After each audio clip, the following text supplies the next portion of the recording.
Halo semuanya, seperti yang sudah kita ketahui, untuk membuat presentasi yang efektif, kita harus melakukan beberapa tahapan, mulai dari tahapan perencanaan, persiapan, hingga tahapan presentasi. Berikut ini adalah tujuan pembelajaran yang akan kita capai. Pada tahap terakhir, dalam membuat presentasi yang efektif, yaitu tahapan presentasi. 3 tahapan yang harus diperhatikan. Pertama, persiapan. Kedua, penyampaian. Ketiga, evaluasi. Yang pertama, persiapan. Kita harus mempersiapkan dengan hati-hati. Aturlah waktu yang cukup untuk memeriksakan hal-hal berikut ini. Yang pertama, pengaturan ruang. Pastikan semua audiens dapat melihat dan mendengar apa yang kita sajikan. Yang kedua, suhu ruang.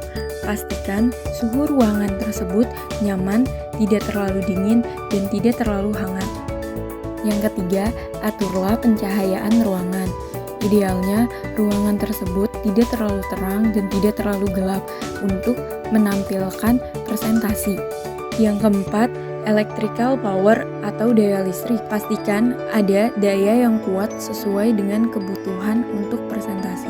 Yang kelima, equipment atau perawatan. Pastikan alat-alat presentasi yang digunakan dalam keadaan atau kondisi yang baik.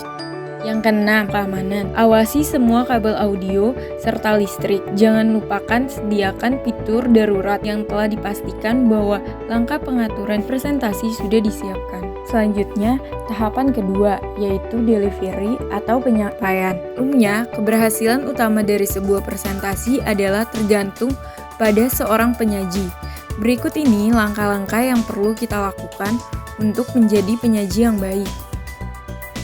Pertama, cara berpakaian. Pakailah pakaian yang nyaman dan sopan pada saat melakukan presentasi. Kedua, bicaralah dengan jelas.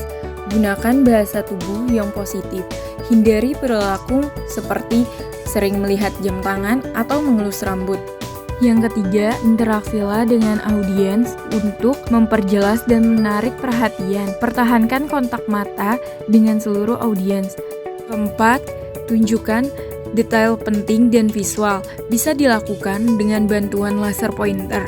Berikan waktu yang cukup pada seluruh audiens untuk melihat serta memahami materi dan visual yang digunakan.